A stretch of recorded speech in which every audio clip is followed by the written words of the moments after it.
Very warm welcome to my YouTube channel let's know law. मेरा नाम मनिंदर शीत कौर गोपर है और आज मैं फिर आपके सामने हाजिर हूँ एक और न्यू वीडियो के साथ। और आज का हमारा टॉपिक है द स्टोरी ऑफ प्रियम्बल। जब भी हम कॉन्स्टिट्यूशन के बारे में बात करते हैं तो हम प्रियम्बल की बात तो करेंगे ही। This is the integral part of the constitution of India. तो चलिए आज हम ऐसे ही प्रियम्बल की स्टोरी में बारे में आपको बताती हूँ कि प्रियम्बल है क्या और इसमें आता क्या है, क्या पर्पस ये सॉल्व करता है कॉन्स्टिट्यूशन में, और कौन कौन से जो मेन टॉपिक हैं और हम कह सकते हैं मेन सब्जेक्ट है, जो मेन एम है, मेन स्ट्रक्चर है, वो प्रियम्बल की फॉर्म में कॉन्स्टिट्यूशन में ऐड किए गए थे। So here is the story of the preamble. जब भी हम कॉन्स्टिट्यूशन को शुरू में पढ़ने की शुरुआत करते हैं तो कॉन्स्टिट्यूशन का आर्टिकल नंबर 1 से पहले एक पार्ट आता है प्रियम्बल। तो वहां पर हमें बताया जाता है कि हम इंडिया के पीपल सामने रिजॉल्व करते हैं कि हम इंडिया को कॉन्स्टिट्यूट करेंगे, बनाएंगे as a sovereign socialist secular democratic republic. And जो इंडिया के सभी सिटीजन्स हैं उनके लिए हम जस्टिस प्रोवाइड करेंगे, जो 3 तरह की होगी, social, economic and political. Liberty होगी यहाँ पर किसी के विचारों की, एक्सप्रेशंस की, बिलीफ की, फेथ की एंड वर्शिप की। एंड इक्वालिटी होगी इंडिया में of status and opportunity. Status में इक्वालिटी एंड अपॉर्चुनिटी प्रोवाइड करने में भी इक्वालिटी होगी। एंड हम यहाँ पर सबके बीच प्रमोट करेंगे फ्रेटर्निटी, जहाँ पर इंडिविजुअल की डिग्निटी को अश्योर किया जाएगा कि हर पर्सन की जो इज्जत है, डिग्निटी है, वो मेंटेन की जाएगी। And the unity and integrity of the nation, जो हमारा देश इंडिया है उसकी यूनिटी और जो इंटीग्रिटी है उसको भी अश्योर किया जाएगा। सो हमारी कॉन्स्टिट्यूंट असेंबली में that means this 26 day of November 1949, 26 of November 1949 को हम अपने आप के लिए ये कॉन्स्टिट्यूशन अडॉप्ट कर रहे हैं, इनेक्ट कर रहे हैं और अपने आप को ये कॉन्स्टिट्यूशन दे रहे हैं। So first of all there is a word we the people of India. हम ही कॉन्स्टिट्यूशन के मेन धारक हैं, हम ही अडॉप्ट करेंगे, इंडिया के लोग इनेक्ट करेंगे एंड अपने आप को हम ये कॉन्स्टिट्यूशन दे रहे हैं। So this is a whole wording of the preamble, जहां पर ये सारी बातें की जाती हैं। आगे हम पढ़ेंगे इन सब के बारे में। पहले तो प्रियम्बल के बारे में कुछ जानकारी लेंगे और उसके बाद जो प्रियम्बल में ये जो सारी चीजें यहाँ पर डिस्कस की गई थी उनके बारे में बात करेंगे। So first of all I just want to say कि जो प्रियम्बल है वो एक ऑब्जेक्टिव रेजोल्यूशन के बेस्ड पर है। इसे ड्राफ्ट और मूव किया गया था कॉन्स्टिट्यूंट असेंबली में बाय जवाहरलाल नेहरू की तरफ से ऑन 13th ऑफ दिसंबर 1946 को। और इस प्रियम्बल को एक्सेप्ट कर लिया गया था और स्वीकार किया गया था ऑन 22 जनवरी 1947 को। और जो हमारी कॉन्स्टिट्यूंट असेंबली थी उसने इस प्रियम्बल को अडॉप्ट किया 26 नवंबर 1949 को। और कॉन्स्टिट्यूशन की फोर्स में, जब कॉन्स्टिट्यूशन फोर्स में आया था तो ये प्रियम्बल भी came into force. So this was the short introduction of the preamble. आगे हम बात करेंगे प्रियम्बल के मेकिंग के बारे में। जब ये प्रियम्बल बनाया गया था, ओरिजिनल जब कॉन्स्टिट्यूशन की जो बुक बनी थी, ओरिजिनल कॉन्स्टिट्यूशन की ऑफ इंडिया की, तो तब इस प्रेम्बल के पेज को डिज़ाइन किया गया था और डेकोरेट किया गया था एक बहुत ही मशहूर पेंटर की तरफ से, और उसका नाम था बिहार राम मनोहर सिन्हा।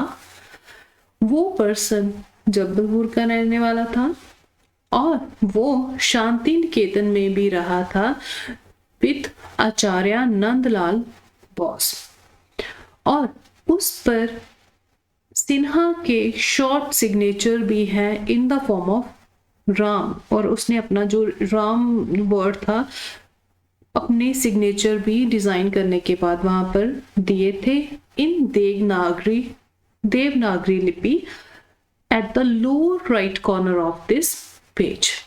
सो एंड जो कैलीग्राफी का फंक्शन था, दैट मीन्स जो राइटिंग का फंक्शन था, वो प्रेम बिहारी नारायण रायजादा की तरफ से किया गया था।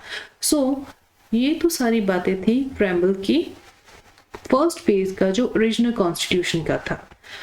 अब हम बात करेंगे, जैसे कि मैंने पहले ही बताया है कि प्रेम्बल जो है इंटीग्रल पार्ट है इंडियन कॉन्स्टिट्यूशन का, एक प्रमुख भाग है इंडियन कॉन्स्टिट्यूशन का।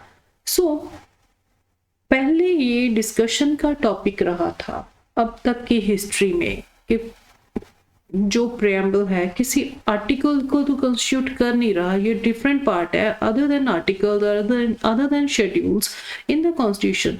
तो ये जो प्रेम्बल है कॉन्स्टिट्यूशन में अपना रोल प्ले करता है एज अ इंटीग्रल पार्ट के नहीं। तो अब हम यही डिस्कस करेंगे कि कौन से केसेस में इसे पहले डिनाई किया गया था, इसे स्वीकार नहीं किया गया था as a integral part of Indian constitution, but बाद में कौन से केसेस आए और किस ईयर को आए और उन्होंने कहा कि नहीं this is a part of Indian constitution और integral part of the Indian constitution. So let's discuss it. Supreme court India में यहाँ पर एक केस आया था बैरुबरी केस के नाम पर, और वो थी एक प्रेसिडेंशियल रेफरेंस जहाँ पर सुप्रीम कोर्ट को एक क्वेश्चन किया गया था कि whether it is an integral part of the Indian constitution. तो सुप्रीम कोर्ट ने कहा था कि प्रेम्बल इंडियन कॉन्स्टिट्यूशन का इंटीग्रल पार्ट नहीं है और इसको किसी भी कोर्ट में जो लॉ की कोर्ट है वहां पर एनफोर्स नहीं किया जा सकता, नहीं करवाया जा सकता। सो ये तो थी बात बैरुबरी केस की जहां पर इंटीग्रल पार्ट मानने से सुप्रीम कोर्ट ने मना कर दिया था। बट बाद में यही क्वेश्चन फिर आया था केशवानंद भारती के केस में इन 1973। तो यहाँ पर सुप्रीम कोर्ट ने जो अपना प्रीवियस डिसीजन था पहले बैरुबरी केस का उसे रिजर्व कर दिया और उसको ओवररूल कर दिया, और यहाँ पर उन्होंने अलग से बताया कि यस प्रेम्बल जो है उसे यूज किया जा सकता है इंडियन कॉन्स्टिट्यूशन के बहुत सारे पार्ट्स को इंटरप्रेट करने के लिए, और this is an integral part of the constitution. So उसके बाद बहुत सारे केसेस आए केशवानंद भारती के बाद, और उन्होंने सभी ने इसको स्वीकार किया as an integral part of the Indian constitution. जैसे कि हम 1995 के केस की बात करेंगे, the case of union government versus LIC of India. तो यहाँ पर सुप्रीम कोर्ट ने फिर से कहा था कि प्रेम्बल यस एक इंटीग्रल पार्ट है कॉन्स्टिट्यूशन ऑफ इंडिया का। सो ये तो था सारा कंसेप्ट कि whether it is an integral part of the Indian constitution और नॉट।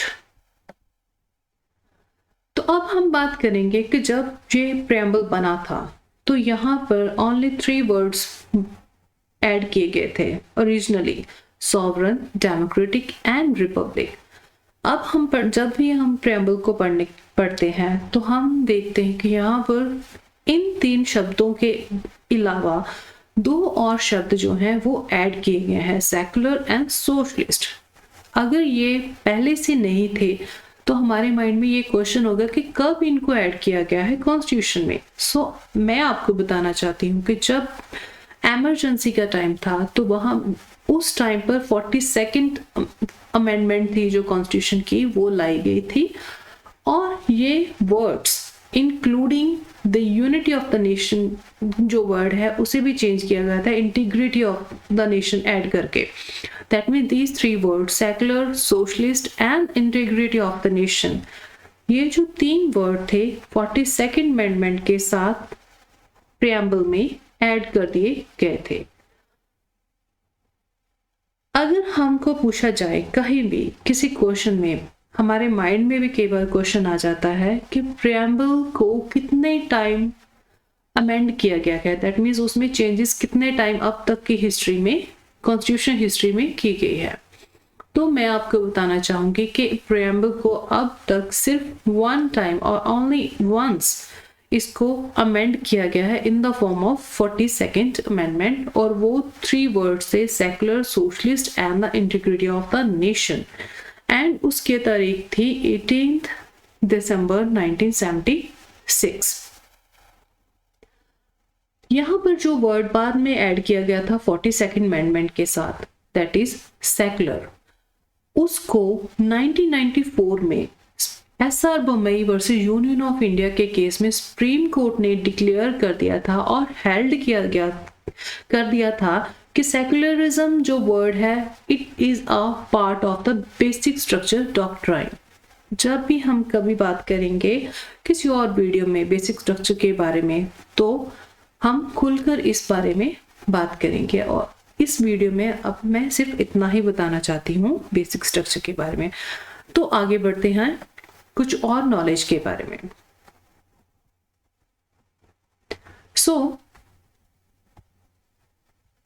अब हम बात करेंगे प्रियम्बल में यूज हुए डिफरेंट वर्ड्स के बारे में। तो हम यहाँ पर पढ़ते हैं एक वर्ड सॉवरन। सॉवरन का यहाँ मीनिंग है independent authority of a state, that means जो इंडिया है वो सॉवरन है, इस पर किसी और स्टेट की, किसी और कंट्री की अथॉरिटी नहीं है। इस सॉवरन स्टेट को, दैट मीन्स इंडिया के पास पावर है कि वो लेजिस्लेट कर सके, किसी भी सब्जेक्ट पर वो रूल बना सकता है, किसी और का, बाहरी स्टेट का, किसी और बाहरी आई मीन टू से कंट्री का इंडिया पर किसी भी तरह का पावर और कंट्रोल नहीं है, ये अपने आप में इंडिपेंडेंट है। So this is the whole about sovereign word. आगे हम बात करेंगे मीनिंग ऑफ वर्ड सोशलिस्ट। जैसे कि मैंने आपको पहले ही बताया था कि सोशलिस्ट जो वर्ड है वो 42nd अमेंडमेंट 1976 में ऐड किया गया था, पर इससे पहले जो सोशलिस्ट का जो इंटेंशन था वो सिर्फ डायरेक्टिव प्रिंसिपल जो थे स्टेट पॉलिसी के, उनमें ही बयान किया जाता था। अब 42nd अमेंडमेंट के साथ 1946 में इसे ऐड कर लिया गया है प्रियम्बल में। और यहाँ पर अगर हम बात करें सोशलिस्ट वर्ड की, तो ये इंडियन जो हिस्ट्री है, जो इंडियन कॉन्स्टिट्यूशन है, उसमें सोशलिस्ट का मीनिंग है डेमोक्रेटिक सोशलिस्ट और democratic socialism, that means achievement करनी, जो अपने गोल्स हैं उनको अचीव करना through democratic, evolutionary and non violent means. So यहाँ पर सोशलिज्म का कंसेप्ट है कि wealth should be shared equally by society, जो सोसाइटी है उसमें जो धन है, जो किसी भी तरह की वेल्थ है, वो इक्वली शेयर होनी चाहिए डिस्ट्रीब्यूटिव जस्टिस के द्वारा। ये नहीं होना चाहिए कि वो जो वेल्थ है, जो वो धन है किसी भी तरह का, वो कुछ पर्सन्स के पास ही हो एज अ कैपिटलिज्म।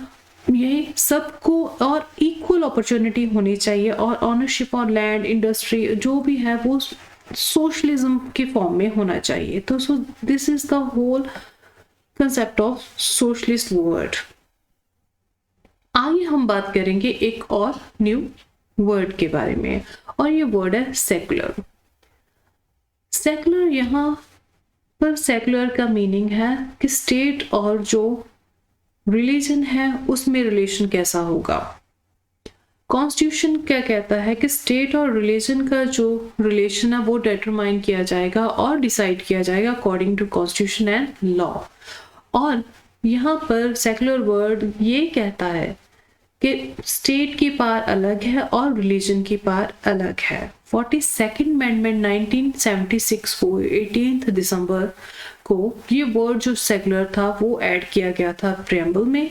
यहाँ पर सेकुलरिज्म का मीनिंग है कि there is no difference of religion, किसी भी रिलीजन के बीच में कोई फर्क नहीं माना जाएगा, सभी रिलीजन्स को इक्वल माना जाएगा। दैट मीन्स चाहे वो हिंदुइज्म है, चाहे Buddhism, Jainism, Sikhism, Christianity and Islam, सभी को इक्वल रिस्पेक्ट दी जाएगी और स्टेट का अपना खुद का कोई रिलीजन नहीं होगा। इंडिया में जितने भी सिटीजन्स हैं, नागरिक हैं, उनको अलाउ किया जाता है कि वो किसी भी रिलीजन को प्रोफेस कर सकते हैं, प्रैक्टिस कर सकते हैं एंड प्रोपेगेट कर सकते हैं अपनी इच्छा के अनुसार, जो भी वो रिलीजन फॉलो कर रहे हैं। So this was all about the word secular. आगे हम बात करेंगे द वर्ड डेमोक्रेसी। आपने एक सेइंग तो सुनी होगी अब्राहम लिंकन, क्या हम जब भी बचपन में भी ये बात सुनते थे डेमोक्रेसी के बारे में।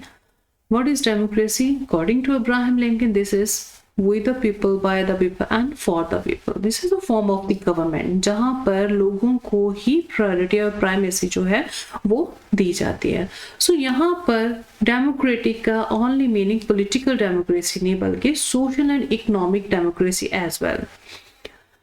डेमोक्रेसी का यहाँ पर मीनिंग ये होगा कि जो पीपल हैं, लोग हैं, उनको फ्रीडम दी जाती है कि वो जो अपना रिप्रेजेंटेटिव है वो वोट के अधिकार के द्वारा खुद चुन सकते हैं और वो जो गलत तरह के रूलर्स हैं, टायरेंट रूलर्स हैं, उनसे वो बच सकते हैं। So this is a very prevalent form of government in our today's world. आगे हम बात करेंगे वर्ड रिपब्लिक की। तो यहाँ पर रिपब्लिकन गवर्नमेंट में जहाँ पर भी form of the government Republic होगा तो वहां पर जो स्टेट का हेड होगा, दैट मीन्स कंट्री का हेड होगा, वो इलेक्टेड पर्सन होगा। किसी भी पर्सन को हाईएस्ट जो अथॉरिटी दी जाएगी इंडिया में वो इलेक्टेड पर्सन होगा और वो एक हेरिडेटरी मनार्क नहीं होगा, राजा जहाँ किसी वंशज का, वो ऐसे नहीं चलेगा। हर बार वो पर्सन इलेक्ट किया जाएगा वोट के अधिकार के द्वारा। इंडिया में जो प्रेसिडेंट है वो head of the state and जिसे इनडायरेक्ट इलेक्शंस के द्वारा इनडायरेक्टली इलेक्ट किया जाता है और वो उसकी एक फिक्स टर्म है, 5 साल वो काम करेगा और उसके बाद फिर वो पर्सन आएगा नहीं आएगा वो वोटिंग के राइट के द्वारा डिसाइड किया जाता है। सो यहाँ पर रिपब्लिक में रिपब्लिक वर्ड का मीनिंग है कि किसी भी तरह की जो प्रिविलेज क्लास है उसकी एब्सेंस होगी और ऑल पब्लिक ऑफिसेज जो है वो हर तरह के सिटीजन को, हर सिटीजन को ओपन होंगे विदाउट एनी डिस्क्रिमिनेशन। सो ये तो मीनिंग था वर्ड रिपब्लिक का। यहाँ पर आगे हम बात करेंगे meaning of word justice. Preamble में जस्टिस वर्ड का प्रयोग किया गया है। इसके साथ जस्टिस को 3 फॉर्म में डिवाइड किया गया है, social justice, economic justice and political justice. जहां पर जस्टिस का मीनिंग क्या है? Rule of law, absence of arbitrariness, system of equal rights, freedom and opportunity for all in a society. और इंडिया में 3 तरह के जस्टिस की बात की जाती है, social, economic and political justice, के सभी पर्सन जो है वो इक्वल है। सोशल जस्टिस में जो भी सोसाइटी में किसी भी तरह का डिस्क्रिमिनेशन नहीं होगा, किसी पर्सन के साथ इक्वल अपॉर्चुनिटी मिलेगी उसको, और डिस्क्रिमिनेशन किसी भी तरह कास्ट, क्रीड, रिलीजन, जेंडर और प्लेस ऑफ बर्थ के बेस पर नहीं होगा। अगर हम बात करें इकोनॉमिक जस्टिस की, तो इकोनॉमिक जस्टिस में ये कहा जाएगा कि किसी भी तरह मैन वुमेन के बीच किसी तरह का डिस्क्रिमिनेशन नहीं होगा और किसी और भी तरह का डिस्क्रिमिनेशन नहीं होगा on the basis of income, wealth and economic status. अगर हम बात करें पॉलिटिकल जस्टिस की, तो पॉलिटिकल जस्टिस में यही कहा जाता है कि जो equal, free and fair opportunities दी जाएंगे हर पर्सन को वो पॉलिटिकल प्रोसेस में पार्टिसिपेट कर सकता है। सो ये तो हम बात कर रहे थे जस्टिस की, जिसको 3 फॉर्म्स में डिवाइड किया गया था। आगे हम बात करेंगे meaning of the word liberty. जैसे कि हम सभी जानते हैं लिबर्टी क्या, लिबर्टी का एक जस्ट मीनिंग है फ्रीडम। यहाँ पर हर पर्सन को, सिटीजन्स ऑफ इंडिया को लिबर्टी प्रोवाइड की जाएगी, फ्रीडम प्रोवाइड की जाएगी, बट एक शर्त के साथ कि वो किसी भी तरह अनकॉन्स्टिट्यूशनल और लॉ को वो किसी भी तरह वॉयलेट ना करे। जब तक वो लॉ को उसकी जो बाउंड्री से क्रॉस नहीं कर रहा, तो उस पर्सन को हर चीज करने की लिबर्टी और फ्रीडम है। इसके बाद हम बात करेंगे another word, इक्वालिटी। इक्वालिटी का जनरल मीनिंग जो हम समझते हैं वही मीनिंग यहाँ पर प्रेम्बल में है। That means absence of special privilege. किसी भी तरह किसी पर्सन को स्पेशल प्रिविलेज नहीं दी जाएगी और हर पर्सन को एडुकेट अपॉर्चुनिटी दी जाएगी विदाउट एनी डिस्क्रिमिनेशन। किसी भी तरह का भेदभाव नहीं किया जाएगा और सभी को इक्वल अपॉर्चुनिटी एंड इक्वल उसको स्टेटस दिया जाएगा अकॉर्डिंग टू लॉ। इसके बाद हम बात करते हैं एक और वर्ड की, दैट इज फ्रेटर्निटी। जब भी वर्ड फ्रेटर्निटी आता है तो इसका मतलब माना जाएगा ब्रदरहुड और सिस्टरहुड। हम सभी में भाईचारा बना रहे, इसे बोलेंगे फ्रेटर्निटी। हम इंडिया के सिटीजन्स हैं, आपस में हम प्यार से एक दूसरे के साथ मिलकर रहें। प्रेम्बल जो डिक्लेयर करता है फ्रेटर्निटी, जहां पर फ्रेटर्निटी के साथ अश्योर की जाएंगी दो चीजें, dignity of the individual and the unity and integrity of the nation. Integrity word जो, जैसे कि मैंने आपको पहले ही बोला था, 42nd अमेंडमेंट जो थी 1976 की, उसके साथ ऐड किया गया था कॉन्स्टिट्यूशन के प्रेम्बल में। अब हम बात करते हैं कॉन्स्टिट्यूशन अमेंडमेंट बिल 2021 में। ये तो था जो अब तक जो हमने पढ़ा है वो तो था सारा प्रेम्बल के बारे में, कौन कौन सी चीजें प्रेम्बल में आती हैं, उनका मीनिंग क्या है, वो कब ऐड की गई थी। ये तो थी short story of the preamble. But एक बार चेंज की गई, एक बार जो अमेंडमेंट 42nd की थी प्रेम्बल में, उसके बाद किसी ने कोशिश नहीं की होगी कि इसे हम चेंज करें, इसमें कुछ और ऐड करें। तो हाँ, मैं आपको बताना चाहूंगी कि जब 2021 का विंटर सेशन था पार्लियामेंट का, तो यहाँ पर एक प्राइवेट मेंबर जो था उसने इंट्रोड्यूस करना चाहा एक बिल जो अमेंड करना चाहता था प्रेम्बल को। सो ये पर्सन था भारतीय जनता पार्टी का लेजिस्लेटर KJ एल्फंस, जिन्होंने ये बिल इंट्रोड्यूस किया कि हम प्रेम्बल को अमेंड करना चाहते हैं, जिसे नाम दिया गया द कॉन्स्टिट्यूशन अमेंडमेंट बिल 2021। तो वो इस बिल के द्वारा चेंज करना चाहते थे वर्ड सोशलिस्ट। वो सोशलिस्ट जो वर्ड था उसकी जगह लाना चाहते थे इक्विटेबल वर्ड। और एल्फंस कहते थे socialist has political connotation and carries a historical baggage which is not acceptable to a large sections of India। वो कहते थे ये सोशलिस्ट वर्ड इंडिया की कंडीशंस के अकॉर्डिंग लार्ज सेक्शन जो इंडिया का पॉपुलेशन का है उस पर ये वर्ड सही नहीं रहता। सो इसे आप चेंज करके कर दो इक्विटेबल। ये उनकी मांग थी उस बिल में। और एक और बात, एल्फंस इस बिल के द्वारा चाहते थे कि जो वर्ड इक्वालिटी एंड फ्रेटर्निटी है उसको भी आप चेंज कर दो। हम चेंज करते हैं इस प्रेम्बल में और उसकी जगह वर्ड इंट्रोड्यूस करें happiness, assuring a high gross domestic happiness in the preamble. वो इक्वालिटी और फ्रेटर्निटी में भी चेंज लाना चाहते थे, इन दोनों वर्ड्स को भी बदल देना चाहते थे प्रेम्बल में। उन्होंने प्रपोज किया कि यहाँ पर प्रेम्बल में एक और वर्ड आप ऐड कर दो, access to information technology as the objective of the preamble. तो यहाँ पर पार्लियामेंट में जो डिप्टी चेयरपर्सन थे हरिवंश नारायण सिंह, उन्होंने इस बिल की इंट्रोडक्शन को और इंट्रोड्यूस होने दिया as a following a voice vote. But जो चेयरपर्सन थे उन्होंने इस बिल को बिल को डिसाइड करने का जो डिसीजन था उसे रिजर्व कर दिया और ये बिल प्रैक्टिकल फॉर्म में नहीं आया अभी तक और पास नहीं हुआ है। और ये तो सिर्फ प्रपोजल था एक प्राइवेट मेंबर की तरफ से।